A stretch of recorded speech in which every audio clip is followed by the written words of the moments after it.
Hi everyone. Today, the purpose of this video is to talk through how meetings are managed within EasySpeak. So what I have done, I have gone over on the left-hand side, I've gone to the meeting that's on November the 12th, and I've clicked on View Meeting. So here I am on the November 12th meeting. Several things are at play when we're looking at this particular screen. For one, I have already indicated that I personally am not attending this meeting. If for any reason I decided that for, maybe my schedule or whatever, I actually could make this meeting, I just click this green button and then there will be a green check mark next to my name saying that I will actually be attending. So one of the things on attendance, for example, that you can see on the left-hand side of the agenda is that there are several people already who have indicated they will not be at the meeting. There are a few who have not come out here and indicated at all that they will be joining us. So, for example, Alexis has indicated she will be going. I have indicated I will not be going. And then this question mark means that someone has yet to go out and say, yay or nay, I will be joining the meeting. Now, unfortunately, what that does is if people are not going out and actually checking that they will or will not attend, then when a VPE goes out to auto-assign, because the VPE is the only person that can do that, the only officer that can do that, when this auto-assign button is clicked, anybody who has indicated that they are going, or anyone that has indicated neither way, will be included in this auto-assign algorithm. Anyone who says, no, I am not going, they will not be included in the auto-assign. So it's important, it's helpful, if everyone in your club will actually go out and say, yay or nay, I will be going to the meeting.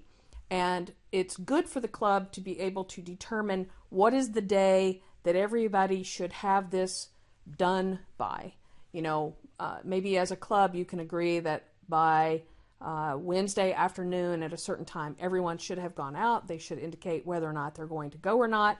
And if they are auto-assigned to a role, that they would indicate, yes, I'm going, and yes, I accept this role.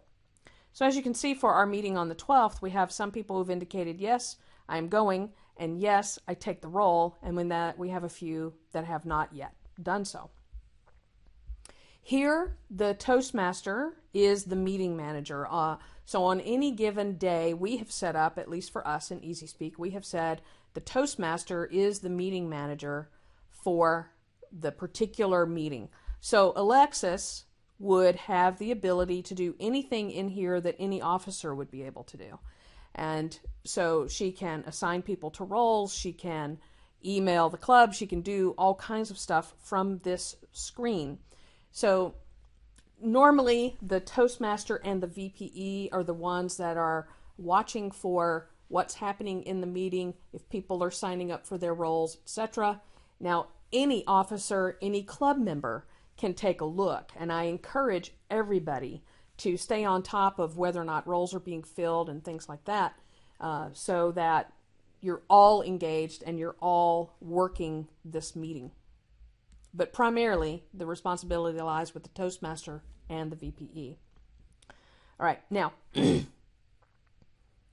more things that you can see here. For example, you can add a word of the day.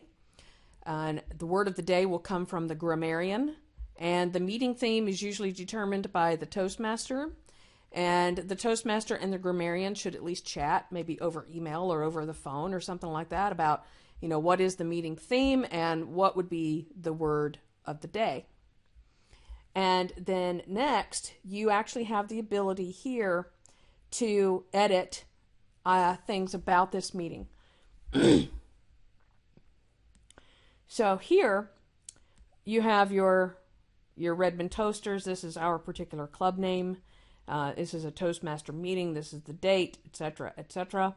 This is where, when I create a meeting as VPE, I can create them and I can add an agenda, which we have created one for specifically for our club.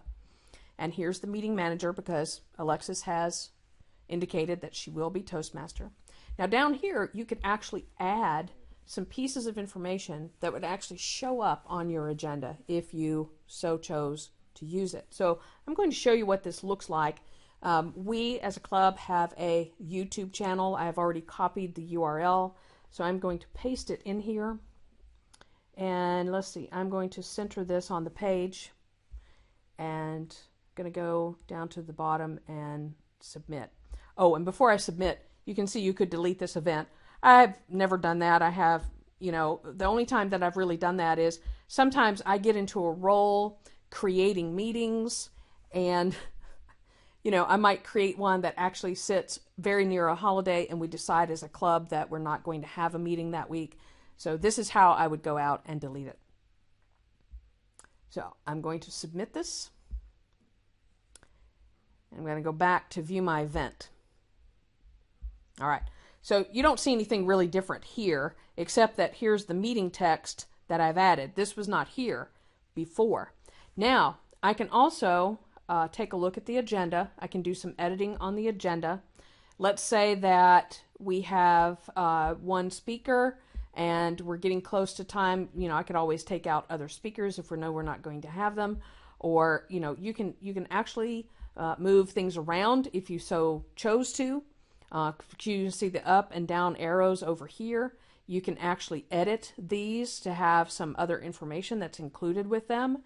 And you can delete these roles out. Okay. And so that's kind of cool to be able to do that. And here you can change the agenda if you wanted to. We haven't really done that very often by changing the agenda, but this is the specific agenda that we use for our club. Now, one thing that you'll notice, we have an hour for our meeting time. So we meet at a business in Redmond, and this agenda says 1 hour and 26 minutes. So the way that it's going right now, that would go way over our time. So as we go along, we will figure out, okay, certain things we need to take out of this. Most likely, we will not have all of the, oh, and interesting, here's the problem. Here's the problem. Our first speaker has a long speech scheduled, okay? So that's part of the reason that this hour and 26 minutes is going longer than the hour that we actually have. And so probably what I'm going to have to do is take some of these, probably one of these other speeches out and the evaluation of that speech, etc., because you'll start to run out of time very quickly. And sometimes what our club does is when we have a meeting, a speaker that goes that long, we may or may not have table topics. And sometimes we make that decision on the day of the meeting. So I'm returning back to my agenda page. And here I could print a detailed agenda if I wanted to. We tend to not do that. We tend to do the shortened version. And just to show you what that looks like. So here's the agenda. Now here is, this link that I added. If you recall, when I was editing the meeting itself, I added this YouTube channel here. Now, if I actually wanted people to go there or to subscribe there, I'd probably have to put a little bit more information that says, please go subscribe at the Redmond Toasters YouTube channel or something like that. I can put all of that information in there. I can take this off. It doesn't have to be there, but if there are certain announcements you want to make, you could do that on the agenda itself if you want to. And this is actually what the agenda right now looks like. And it will show that, it'll show the times and everything. And as you can see, we're going a little long, so we have to make some changes to that. But this is what the agenda looks like. So from here, you would print it, etc. There's my print button, and it would actually print out for me. Some clubs may not use this specific agenda. They might actually type theirs up separately, and some of our club members have done that, but they don't have to. You can actually print it from here if you choose to. So now here we are back here, and as we work on this throughout the week, making sure that people accept their roles, making sure that we have the timing correct, hopefully trying to make sure that everybody goes out here and actually indicates that they're coming or they're not to the meeting, This is the one place that everybody should at least go and make sure that they are interacting with it on a regular basis. So I hope this helps as far as like meeting management and helping to sort of frame how you can use this with your club members and your club officers in making sure that the meetings go smoothly and professionally. If you have any questions, please leave them below, and I'll see you again on a future video. Thank you.